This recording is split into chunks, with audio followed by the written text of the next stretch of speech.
నమస్తే, welcome to iDream. నేను వైశ్వరి. Inter తర్వాత బీటెక్ చేయాలనుకునే విద్యార్థులకు one of the best choice గా నిలిచింది జీడీ గోయంకా కాలేజ్. ఇందులో ఇంజనీరింగ్ స్టూడెంట్స్ కి బెస్ట్ ఫ్యూచర్ ఉంటుంది. అయితే వీళ్ళని ఎలా కాంటాక్ట్ అవ్వాలి అండ్ ఇక్కడ ఫెసిలిటీస్ ఎలా ఉంటాయి, ఫ్యాకల్టీ ఎలా ఉంటుంది? ఇంజనీరింగ్ చదవాలి అనుకునే ప్రతి విద్యార్థికి వారి తల్లిదండ్రులకు వచ్చే మొదటి డౌట్ ఇది, ఫ్యాకల్టీస్ ఎలా ఉంటాయి అనేసి.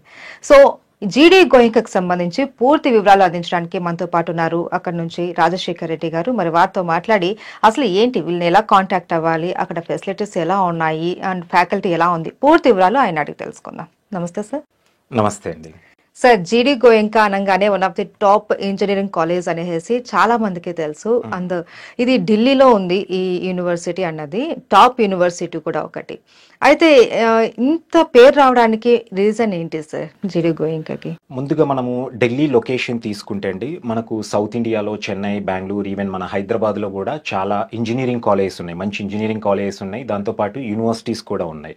సో సదరన్ పార్ట్లో ఎక్కువ ఉన్నాయి. ఎందుకు ఢిల్లీ వెళ్ళాలి అంటే, ఈ మధ్య కాలంలో తీసుకుంటే అంటే మేము బీటెక్ చేస్తున్న టైంలో చాలా మంది ఇంజనీరింగ్ అంటే ఆప్షన్, అంటే ఫస్ట్ ఆప్షన్ అనేది చెన్నై అండి. ఎందుకంటే మన దగ్గర అప్పట్లో ఒక 20 years బిఫోర్ మా బీటెక్ టైంలో తీసుకుంటే హార్డ్లీ ఒక 30-35 ఇంజనీరింగ్ ఇన్స్టిట్యూషన్స్ అనేది ఉండేటివి అనమాట. సో ఆ టైంలో ఇక్కడ సీట్స్ రాని వాళ్ళు ఎక్కువగా చెన్నైలో మనకు అప్పుడు అన్నా యూనివర్సిటీ అఫిలియేటెడ్ కాలేజెస్ ఉండేటివి, అక్కడికి ఎక్కువగా బీటెక్ కోసం అనేది వెళ్తూ ఉండేవాళ్ళండి. అయితే ఈ మధ్య కాలంలో ఒక 10 years నుండి ట్రెండ్ తీసుకుంటే గనక ఎక్కువగా స్టూడెంట్స్ వచ్చేసరికి మనకు నార్త్ ఇండియా అనేది బాగా ప్రిఫర్ చేస్తున్నారండి. నార్త్ ఇండియాలో కూడా ఎక్కువగా ఢిల్లీ ప్రిఫర్ చేయడానికి ఢిల్లీకి చాలా అడ్వాంటేజెస్ ఉన్నాయి.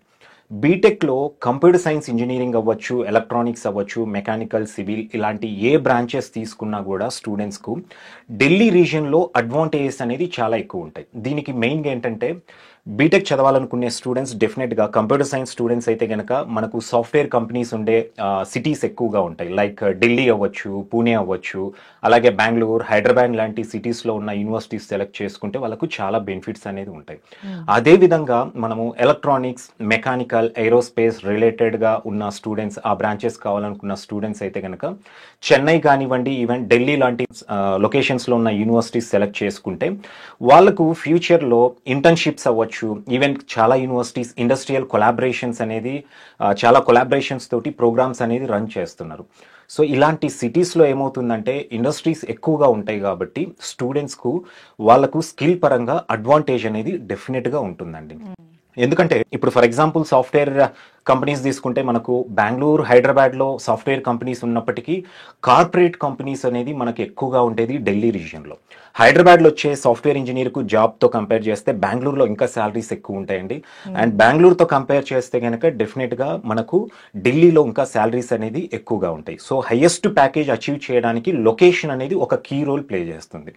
ఎందుకనగాని మన తెలుగు స్టూడెంట్స్ పర్టికులర్గా చాలా వరకు ఆడ్ సిటీస్లో, అంటే నేను ఇప్పుడు చెప్తున్న సిటీస్ లాంటివి కాకుండా మంచి సిటీస్, సాఫ్ట్వేర్ కంపెనీస్ ఉన్న సిటీస్ కాకుండా చిన్న చిన్న టౌన్స్లో వాటిల్లో కూడా ఫీజెస్ తక్కువ ఉంటాయనేసి చిన్న టౌన్స్లో ప్రాపర్ ఎడ్యుకేషన్ లేని దగ్గర, ఇంపార్టెన్స్ లేని దగ్గర, అంటే వాళ్ళకు ప్రాపర్ కెరీర్ గైడెన్స్ లేక చాలామంది బై మిస్టేక్ కోర్స్ జాయిన్ అయ్యి దాని తర్వాత మళ్ళీ కోర్సెస్ కోసం ఆ సిటీస్కు మైగ్రేట్ అవ్వడం చూస్తూ ఉంటాం అనమాట. సో ఇక్కడ స్టూడెంట్స్ ఒకటి గుర్తుపెట్టుకోవాలి, డెఫినెట్గా వాళ్ళు సెలెక్ట్ చేసుకునే ప్రోగ్రామ్కు తగ్గట్టుగా ఎక్కడైతే ఇండస్ట్రీస్ అండ్ కంపెనీస్ ఎక్కువగా ఉన్నాయో అలాంటి సిటీలో సెలెక్ట్ చేసుకోవడం వల్ల ఇంటర్న్షిప్స్కు వాళ్ళకు మంచి అడ్వాంటేజ్ ఉంటుంది. మంచి ఇండస్ట్రీ ఎక్స్పర్ట్స్, ఫ్యాకల్టీ కూడా ఇండస్ట్రీ ఎక్స్పర్ట్స్ అనేది అవైలబుల్గా ఉంటారు. అండ్ వాళ్ళు ఏదైనా ఇంటర్న్షిప్స్తో పాటు ఏదైనా కొలాబరేషన్ ప్రోగ్రామ్స్ కూడా వాళ్ళకు యాక్సెసిబిలిటీ అనేది ఈజీ అవుతుంది. ఫర్దర్గా ప్లేస్మెంట్స్ కూడా డెఫినెట్గా మంచి స్కోప్ అనేది స్టూడెంట్కి ఉంటుంది. లొకేషన్లో ఇదొక అడ్వాంటేజ్ అయితే మనకు కంపెనీస్ అనేది. సెకండ్ వన్ వచ్చేసరికి మనకు లాంగ్వేజ్ ప్రొఫిషియన్సీ అండి. మన తెలుగు స్టూడెంట్స్ అంటే ఇంగ్లీష్ కమ్యూనికేషన్లో తీసుకుంటే కనుక వాళ్ళు రీడింగ్ అవ్వచ్చు, రైటింగ్ స్కిల్స్ అవ్వచ్చు, ఈవెన్ లిజనింగ్ స్కిల్స్ అవ్వచ్చు, డెఫినెట్గా నో డౌట్ అండి ఇండియాలో మన వాళ్ళు ది బెస్ట్ అని చెప్పొచ్చు. When it comes to speaking skills వచ్చేసరికి మన స్టూడెంట్స్ చాలా వీక్ ఉంటారండి. అవును. మెయిన్ రీజన్ ఏంటంటే దీనికి మనకు స్కూల్ ఎడ్యుకేషన్ నుండి మన ఫ్యాకల్టీ తెలుగులో ఉంటారు. ఎంత ఇంగ్లీష్లో ఇంటరాక్ట్ అయినా స్టూడెంట్కు అంటే మనకు అట్మాస్ఫియర్లో చాలా వరకు తెలుగులో కమ్యూనికేట్ అవుతూ ఉంటారు కాబట్టి డెఫినెట్గా కొంత ఈ స్పీకింగ్ స్కిల్స్ వచ్చేసరికి కొంత ప్రాబ్లం అయితే ఉంటుంది. అంటే పిల్లలకు ఇంగ్లీష్ మూవీస్ చూస్తారు, ఇంగ్లీష్ సాంగ్స్ వింటారు కానీ మాట్లాడలేరు. స్పీకింగ్ స్కిల్స్ లో చాలా వీక్ ఉంటారు. డెఫినెట్ గా స్టూడెంట్ 4 years కోర్స్ కంప్లీట్ అయిన తర్వాత మంచి ప్లేస్మెంట్ రావాలి అంటే స్కిల్తో పాటు స్ట్రాంగ్ కమ్యూనికేషన్ అనేది ఉండాలి. అంటే రీడింగ్, రైటింగ్, లిజనింగ్ తో పాటు స్పీకింగ్ స్కిల్స్ అనేది డెఫినెట్ గా ఉండాలి. వితౌట్ కమ్యూనికేషన్ స్టూడెంట్ అనేది మంచి సాఫ్ట్వేర్ కంపెనీస్ లో ప్లేస్ అవ్వలేరు. ఎందుకంటే మనం మూవీస్ లో చూస్తూ ఉంటామండి, చాలా వరకు ఏ లాంగ్వేజ్ వస్తేనేమి మన టాలెంట్ కి లాంగ్వేజ్ అనేది బ్యారియర్ కాదనుకుంటాం. ఎంఎన్సీ కంపెనీస్ అలా కాదండి, ఎందుకంటే మల్టిపుల్ కంట్రీస్ లో ఉండి ఆపరేట్ అవుతూ ఉంటాయి. సో డెఫినెట్ గా వాళ్ళతో ఇంటరాక్ట్ అవ్వాలంటే ఈ కమ్యూనికేషన్ బ్యారియర్ అనేది ఉండకూడదు స్టూడెంట్ కు. సో కమ్యూనికేషన్ స్కిల్స్ చాలా ఇంపార్టెంట్. మనం సౌత్ ఇండియాలో చదివామనుకోండి, హైదరాబాద్ లో, కర్ణాటకలో, ఈవెన్ చెన్నై లాంటి సిటీస్కి వెళ్ళి చదివినప్పుడు స్టూడెంట్ కి అక్కడ లోకల్ లాంగ్వేజ్ ఇన్ఫ్లుయెన్స్ అనేది డెఫినెట్ గా ఉంటుంది. సో కమ్యూనికేషన్ స్కిల్స్ డెవలప్ చేసుకోవడానికి స్కోప్ అనేది చాలా తక్కువగా ఉంటుంది అన్నమాట. బట్ ఢిల్లీ వెళ్ళినప్పుడు డెఫినెట్ గా ఏంటంటే, ఢిల్లీ మన ఇండియా క్యాపిటల్ సిటీ అండి. చాలా వరకు ఫారిన్ స్టూడెంట్స్ ఢిల్లీ లాంటి సిటీలో చదువుతూ ఉంటారు.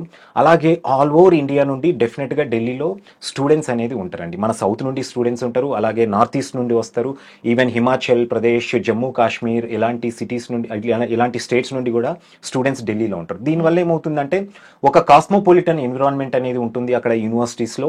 డెఫినెట్ గా స్టూడెంట్ ఆ కల్చర్ కానివ్వండి, కొంత అడ్వాన్స్డ్ టెక్నాలజీ కానివ్వండి, ఈవెన్ కమ్యూనికేషన్ పరంగా డెవలప్ అవడానికి స్కోప్ అనేది ఎక్కువగా ఉంటుందండి. సో లొకేషన్ తో పాటు మనకి ఇక్కడ లాంగ్వేజ్ ప్రొఫిషియన్సీ అనేది డెవలప్ అవుతుంది. ఎందుకు జీడీ గోయింకా యూనివర్సిటీ అంత పాపులర్ పర్టికులర్ గా అంటే, జీడీ గోయింకా యూనివర్సిటీ నార్త్ ఇండియాలో చాలా పాపులర్ అండి. మనకు సౌత్ లో ఎస్ఆర్ఎం, విఐటి, అమృత ఇలాంటి యూనివర్సిటీస్ ఎలాగైతే పాపులరో, నార్త్ ఇండియాలో వచ్చేసరికి జీడీ గోయింకా యూనివర్సిటీ అనేది చాలా పాపులర్. జీడీ గోయింకా యూనివర్సిటీ అనేది మనము చెప్పాలంటే కేజీ టు పీజీ అనేది ఇన్స్టిట్యూషన్స్ ఉన్నాయి. పర్టికులర్ గా స్కూలింగ్ లో తీసుకుంటే మన ఇండియాలోనే, మన ఒక్క కంట్రీలోనే 160+ స్కూల్స్ ఉన్నాయి. ఈ 160+ స్కూల్స్ లో కూడా పర్టికులర్ గా ఐబీ సిలబస్ తోటి ఆల్మోస్ట్ దగ్గర దగ్గర 35 స్కూల్స్ ఉన్నాయండి. ఒక మన యూనివర్సిటీ ప్రొమిసెస్ లోనే జీడీ గోయింకా ఓల్డ్ స్కూల్ ఉంది, జీడీ గోయింకా హై స్కూల్ ఉంది. స్కూల్ పిల్లలకు, ఎల్కేజీ పిల్లలకు రెసిడెన్షియల్ ప్రోగ్రామ్ వచ్చేసరికి 12 lakhs ఎల్కేజీ స్టూడెంట్ ఉంటుంది. అంటే ఈ విషయం నేను ఎందుకు చెప్తున్నానంటే, యూనివర్సిటీ ఎంత ప్రీమియం యూనివర్సిటీ అనేది వ్యూవర్స్ కి అర్థం అవటానికండి. అండ్ ఇంకోటి అడ్వాన్స్డ్ ప్రోగ్రామ్ అంటున్న జీడీ గోయింకా యూనివర్సిటీ అనేది, ఏ యూనివర్సిటీ కూడా ఇండియాలో మన దగ్గర ఉన్న కరికులం అనేది మ్యాచ్ చేయలేం. దీనికి నేను ఒక ఎగ్జాంపుల్ కూడా చెప్తాను. GD Goenka University School of Engineering dean వచ్చేసి మిస్టర్ మనీష్ ప్రతీక్ గారు అనేసి అండి, తను డీన్ వచ్చేసి. సో ఇండియాలో ఇప్పుడు మనకు కంప్యూటర్ సైన్స్ లో ఈ కొలాబరేషన్ ప్రోగ్రామ్స్ ఉన్నాయి, ఐబిఎం తో అవ్వచ్చు, మైక్రోసాఫ్ట్ తో అవ్వచ్చు. ఈ కొలాబరేషన్ ప్రోగ్రామ్ అనేది మన ఇండియాలో ఫస్ట్ టైం లాంచ్ చేసింది కూడా డాక్టర్ మనీష్ ప్రతీక్ గారు. తను మన స్కూల్ ఆఫ్ ఇంజనీరింగ్ లో వచ్చేసరికి డీన్ అండి. సో ఇదొక ఎగ్జాంపుల్ చాలండి, అంటే ఎంత అడ్వాన్స్డ్ ఉంటుంది GD Goenka, the best engineering programme